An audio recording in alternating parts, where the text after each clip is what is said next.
नमस्कार, मैं हूं बॉबी और आप देख रहे हैं एशियन स्काई न्यूज।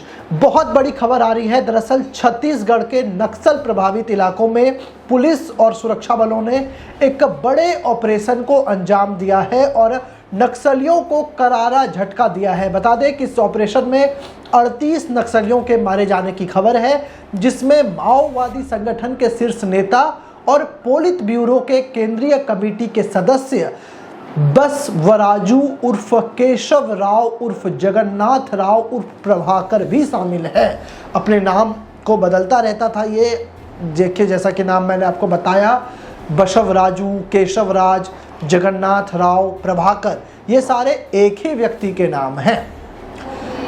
बसवराजू पर जो है वो 1.5 करोड़ रुपए का इनाम था और वो करीब 4 दशकों से, यानी कि बीते 20 से 28 सालों से वो नक्सली गतिविधियों का प्रमुख रणनीतिकार रहा है।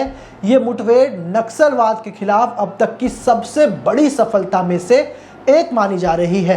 ये ऑपरेशन छत्तीसगढ़ के नारायणपुर जिले के अबूझमाड़ क्षेत्र में हुआ है, जो छत्तीसगढ़, आंध्र प्रदेश, तेलंगाना और महाराष्ट्र के सीमाओं से सटा हुआ एक जंगल है। डीआरजी यानी कि डिस्ट्रिक्ट रिजर्व गार्ड, इसके अलावा केंद्रीय रिजर्व पुलिस बल और commando battalion for result action, जिसे कोबरा कहते हैं, इसकी संयुक्त टीम ने एक सूचना के आधार पर इस अभियान को अंजाम दिया।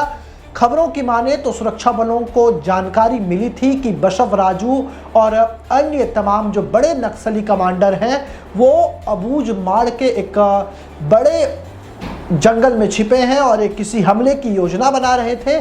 इसके बाद सुरक्षा बलों ने जंगल में तलाशी अभियान की शुरुआत कर दी थी।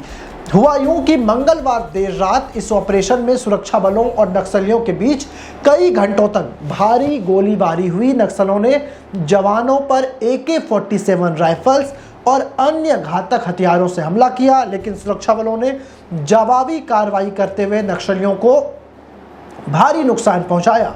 मुठभेड़ खत्म होने के बाद घटनास्थल से 28 नक्सलियों के शव बरामद किए गए। इनमें बसवराजू की पहचान की पुष्टि के लिए DNA और अन्य फॉरेंसिक जांच की जा रही है, क्योंकि उनकी जो आखिरी फोटो है बसवराजू की वो 30 साल पुरानी है। ऐसे में अब जो जांच एजेंसीज है वो DNA के माध्यम से बसवराजू की पहचान करेगी।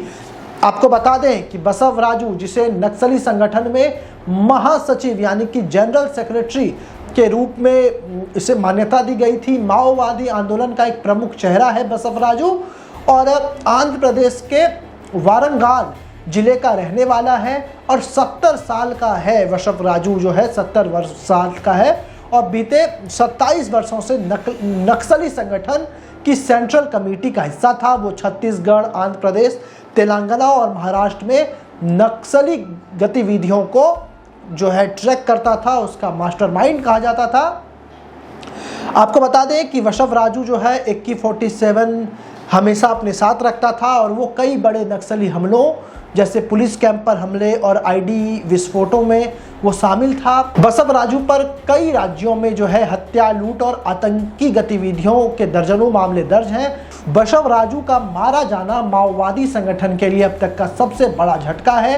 एक्सपर्ट का कहना है कि उसकी मौत से नक्सली संगठन की कमांड स्ट्रक्चर और रणनीति को गहरा नुकसान पहुंचेगा। मुठभेड़ के बाद सुरक्षा बलों ने घटनास्थल से भारी मात्रा में हथियार और गोला बारूद बरामद किए हैं, जिनमें AK-47 राइफल्स, SLR यानी कि सेल्फ लोडिंग राइफल्स, देसी रॉकेट लॉन्चर और विस्फोटक शामिल हैं। इसके अलावा नक्सलियों के कैंप से कुछ दस्तावेज मिले हैं, जिसमें रेडियो सेट और अन्य सामग्रियां भी बरामद हैं, जो उनके भविष्य के प्लान और नेटवर्क की जानकारी दे सकती है।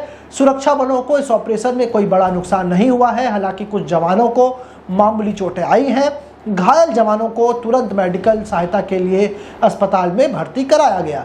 ये ऑपरेशन ऐसे समय में हुआ जब हाल में ही बीजापुर में नक्सलियों ने एक पुलिस वाहन को IED विस्फोट से उड़ा दिया था, जिसमें 9 जवान शहीद हो गए थे। इसके अलावा केंद्रीय गृह मंत्री अमित शाह ने नक्सलवाद के खिलाफ कठोर कार्रवाई का निर्देश दिया था। अमित शाह ने यह दावा किया था कि 26 मार्च 2026 तक देश से नक्सलवाद पूरी तरीके से मिट जाएगा। इस ऑपरेशन को उसी लक्ष्य की दिशा में एक महत्वपूर्ण कदम माना जा रहा है। छत्तीसगढ़ के DGP और CRPF के वरिष्ठ अधिकारियों ने इस सफलता के लिए जवानों की तारीफ की है। DGP ने कहा है कि हमारे जवान नक्सलियों के खिलाफ दिन रात जंगलों में डटकर मुकाबला कर रहे हैं। इस ऑपरेशन से हमारी रणनीति और दृढ़ संकल्पित जो है हम आतंकियों को खत्म करने के लिए, उसका ये परिणाम है। आपको बता दें कि जो ये इलाका है अबुझमाड़ का, यहाँ मुठभेड़ खत्म होने के बाद भी सुरक्षा बल इस क्षेत्र में सर्च ऑपरेशन चला रहे हैं ताकि ये सुनिश्चित किया जा सके कि कोई अन्य नक्सली तो यहाँ जंगलों में छिपा हुआ तो नहीं है। इलाके में अतिरिक्त सुरक्षा बल तैनात कर दिए गए हैं और ड्रोन के जरिए जंगल की निगरानी की जा रही है। पुलिस और खुफिया एजेंसियां जो है वो बरामद दस्तावेज का विश्लेषण कर रही हैं ताकि नक्सलियों के अन्य ठिकानों पर योजनाओं का पता लगाया जा सके। इस ऑपरेशन की खबर से लोगों और प्रशासन में उत्साह की लहर है। छत्तीसगढ़ के मुख्यमंत्री ने सुरक्षा बलों को बधाई दी है और कहा है कि हमारे जवानों की वीरता का समर्पण है। नक्सलवाद को जड़ से खत्म करने के लिए सरकार प्रतिबद्ध है, ऐसा कहना है छत्तीसगढ़ के मुख्यमंत्री का। वहीं स्थानीय लोगों ने भी इस कार्रवाई का स्वागत किया है और आसपास के इलाकों में विकास कार्य बुरी तरीके से इस मामले में प्रभावित हुए हैं। तो आपको बता दें कि बसवराजू बहुत ही शीर्ष नेता था माओवादी संगठन का, जिसका खात्मा अब हुआ है और उस खात्मे के बाद ये बहुत बड़ा नुकसान है नक्सलवादियों के लिए, आतंकवादियों के लिए। और पिछले कुछ वर्षों में आपको याद है कि छत्तीसगढ़, झारखंड और उड़ीसा के जो निचले इलाके हैं, जो जंगली इलाका है, वहाँ पर नक्सलियों के खिलाफ सुरक्षा बलों ने कई बड़े सफल ऑपरेशन को अंजाम दिया है, जिससे उनका नेटवर्क जो है वो कमज़ोर हुआ है। ये ऑपरेशन न केवल सुरक्षा बलों के हौसलों को बढ़ाएगा बल्कि नक्सलियों के मनोबल को भी तोड़ेगा। बहरहाल आतंकवादियों के शीर्ष और बड़े नेता बसवराजू के एनकाउंटर पर आपकी क्या राय है? आप हमें कमेंट कर जरूर बताएं और ऐसे ही तमाम खबरों के लिए आप हमारे साथ बने रहें।